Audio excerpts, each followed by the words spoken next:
Assalamualaikum warahmatullahi wabarakatuh. Pada pertemuan pertama di sini dengan Ibu akan melanjutkan mata pelajaran yang telah dipelajari sewaktu kelas 2, yaitu pemrograman web dan perangkat bergerak, di mana sewaktu kelas 2 sudah dipelajari tentang HTML dan CSS. Nah, sekarang di kelas 3 akan melanjutkan untuk pelajaran pemrograman webnya, dan untuk materi yang pertama di sini akan dibahas tentang konsep user interface.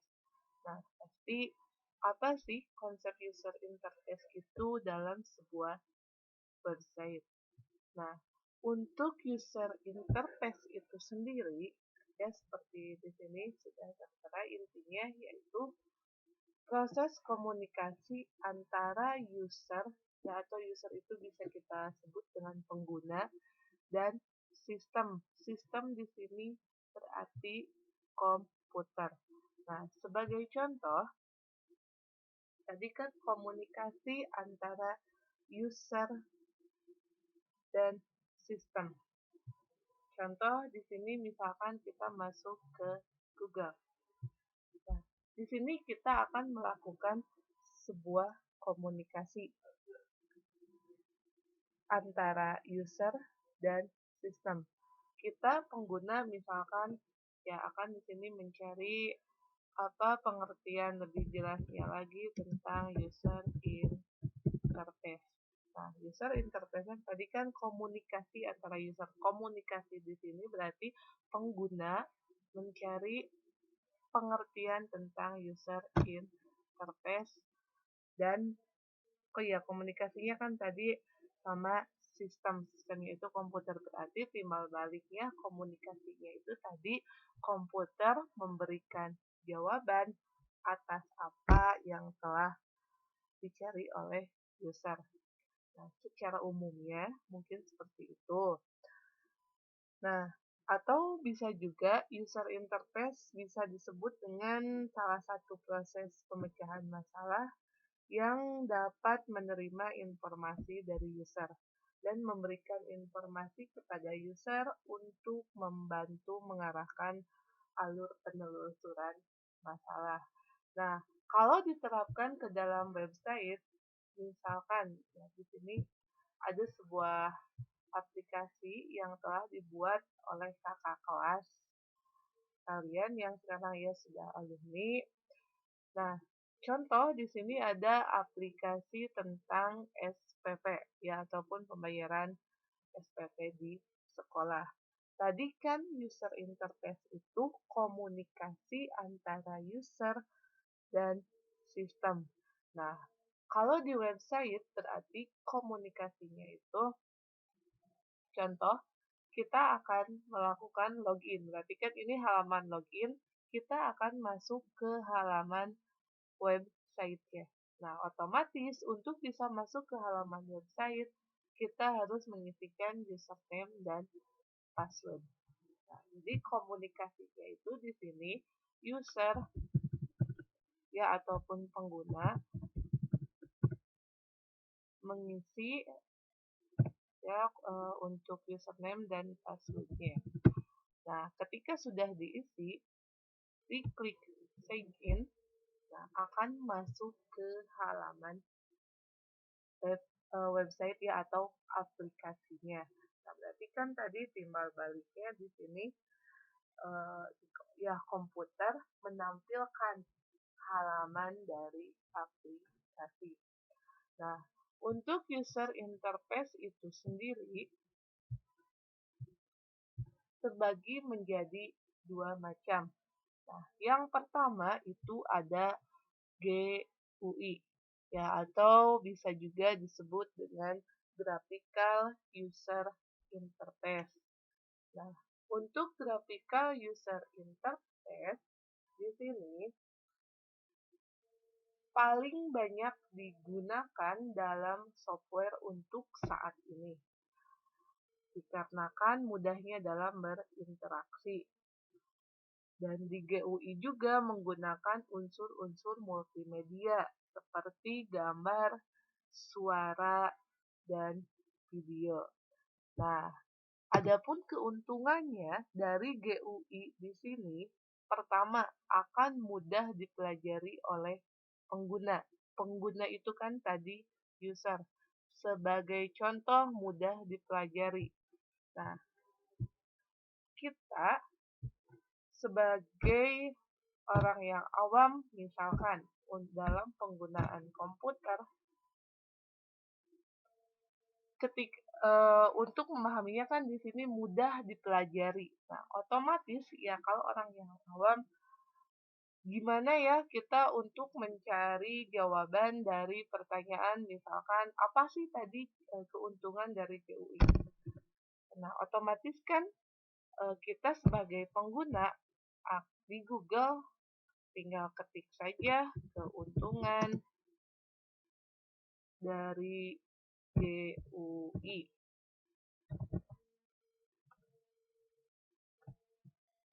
Keuntungan graphical user interface. Nah, maksudnya mudah digunakan ya seperti ini. Jadi mudah dipelajari sekali ataupun contoh yang lain.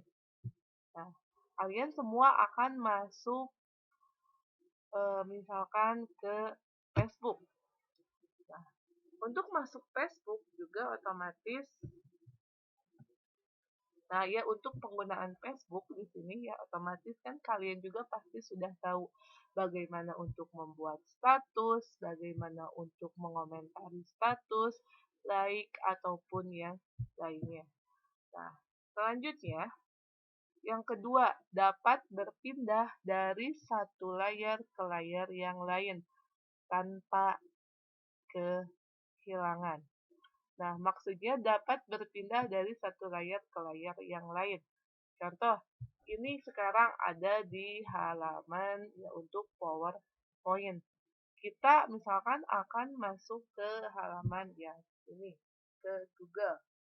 Nah, jadi otomatis yang tadi saja di PowerPoint tidak kehilangan. Nah, di sini masih ada. Ataupun, nah, contoh di sini, dalam satu tampilan Google. Di sini. Nah, tadi kan di sininya dapat berpindah dari satu layar ke layar yang lain. Dalam satu tampilan Google, di sini sudah menampilkan 4 layar. Yang pertama, ini ada tampilan localhost phpMyAdmin. Keduanya aplikasi. Dan ini tampilan Google. Jadi tanpa kita harus kehilangan halaman aplikasi dan database. Nah, yang ketiga ada akses penuh pada layar dengan segera untuk beberapa macam tugas atau keperluan. Ya, akses penuhnya otomatis kan ini kita sudah dapat mengaksesnya dengan penuh. Maupun layarnya juga diperkecil, kita tetap dapat mengaksesnya. Nah, bagaimana kalau misalkan berpindah di handphone? Di handphone pun masih tetap keuntungan dari graphical user interface dapat menyesuaikan di berbagai macam platform. Ya, platform itu tadi dibuka di komputer tetap dapat menyesuaikan. Maupun dibuka di handphone juga kita dapat menyesuaikan. Contohnya ini di aplikasi aja. Ini kan satu halaman full. Ketika kita perkecil, otomatis kita tidak akan kehilangan tampilan. Ini mengikuti. Ini berarti. Nah, kita perbesar lagi akan tetap sama. Begitupun juga ya kalau misalkan kita buka di handphone. Di handphone juga tetap akan bisa diakses. Jadi bisa dibuka di berbagai macam platform. Nah, selanjutnya ada ciri-ciri dari GUI antara lain Ya, yang pertama ciri-cirinya di sini ada window. Nah, window di sini berarti beberapa window bisa menampilkan informasi yang berbeda-beda sekaligus hanya dalam satu layar. Ya, contohnya ini sekarang yang Ibu gunakan akan bisa menampilkan informasi yang berbeda hanya dalam satu layar. Kedua ada icon. Icon di sini berarti mewakili informasi yang berbeda-beda. Contoh, ada icon folder. Folder image, folder picture, folder musik, ataupun yang lainnya. Ya, contoh ketika kita buka dokumen, nah di sini banyak sekali ya berbagai macam folder yang dapat diakses. Ataupun kalau dalam aplikasi, tadi ya kan icon mewakili informasi yang berbeda-beda. Contoh,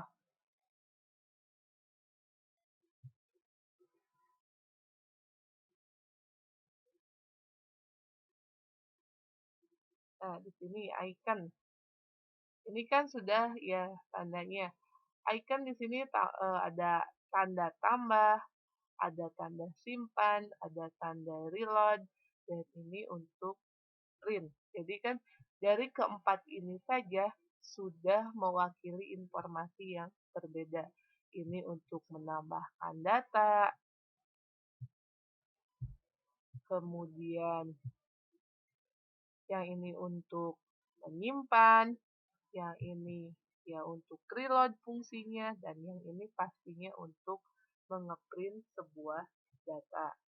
Nah, selanjutnya ada menu. Menu di sini berarti dalam GUI menawarkan perintah yang disusun dalam menu tanpa harus mengetik perintahnya. Kita tinggal klik saja, misalkan menu. Contoh aja di sini, ada ya di PowerPoint ini. Tadi kan menawarkan perintah yang disusun dalam menu tanpa harus mengetik. Kita mau masuk ke menu home. Kita kan langsung saja tinggal klik tanpa kita mengetikkan di menu pencarian. Nah, kalaupun dalam website atau aplikasi, nah di sini misalkan menunya.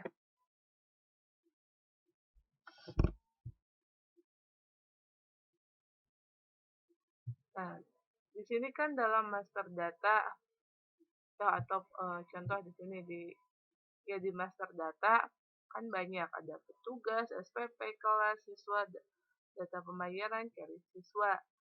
Kita misalkan akan masuk ke menu data siswa, berarti kita tinggal klik saja menu data siswanya tanpa kita harus mengetik data siswa.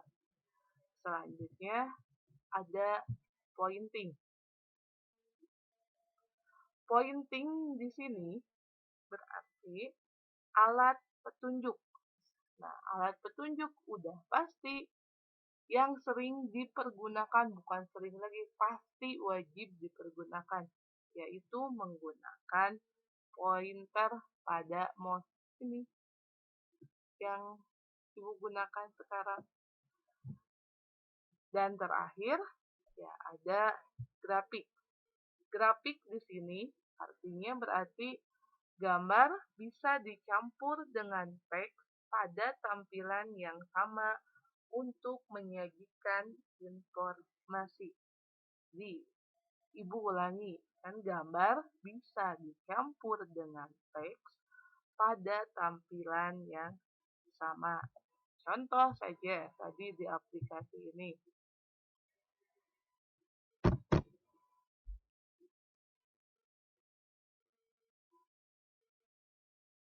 Ini sudah perpaduan antara gambar dan teks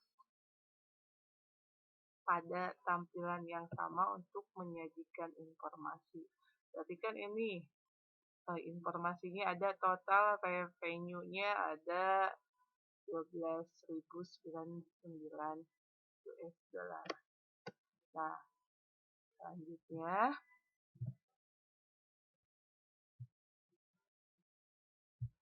yang kedua, dari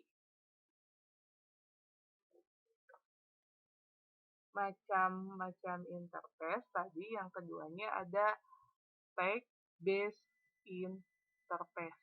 Nah, text-based interface di sini berarti kan untuk berinteraksi dengan user, otomatis kita akan menggunakan sintak atau rumus yang sudah ditentukan untuk memberikan perintah. Nah, contohnya, jadi dalam sebuah aplikasi, apakah ini ketika diklik logout akan langsung bisa keluar tanpa harus membuat sebuah perintahnya atau sintaknya? Tidak mungkin jawabannya. Untuk kita bisa keluar dari website ini, otomatis kita harus mengetikkan sebuah perintah atau kodenya. Nah, berarti kan di sini ada pemahamannya, ketika logout-nya berhasil, maka akan kembali ke halaman login ya tadi. Sama halnya dengan login. Ketika kita menuliskan username Lisda dan passwordnya juga sama Lisda, kita tidak akan bisa masuk ke aplikasi kalau kita tidak membuat sebuah perintahnya atau sintaknya. Nah, sintak yang Ibu maksud di sini yang akan kita pelajari yaitu sintak PHP atau bisa disebut dengan personal home page. Nah, sampai sini dulu untuk penjelasan konsep user interface-nya. Kalau misalkan ada yang ditanyakan ya, silahkan kalian bertanya di grup. Sesudah itu, untuk pemahaman selanjutnya, bukan pemahaman berarti untuk materi selanjutnya, ya nanti kita akan pembahasannya sebelum ke pembuatan sintaknya ya atau PHP dibahas dulu, berarti tentang basis data dalam aplikasi web. Untuk pertemuan selanjutnya ya sama, nanti Ibu akan informasikan lagi bagaimana teknisnya. Ya, untuk sekarang silahkan dipelajari dulu modul yang sudah Ibu berikan, dan untuk tugasnya silahkan ya bisa diisi. Ya, akhir kata Ibu ucapkan terima kasih untuk perhatiannya. Billahi taufiq wal hidayah. Assalamualaikum warahmatullahi wabarakatuh.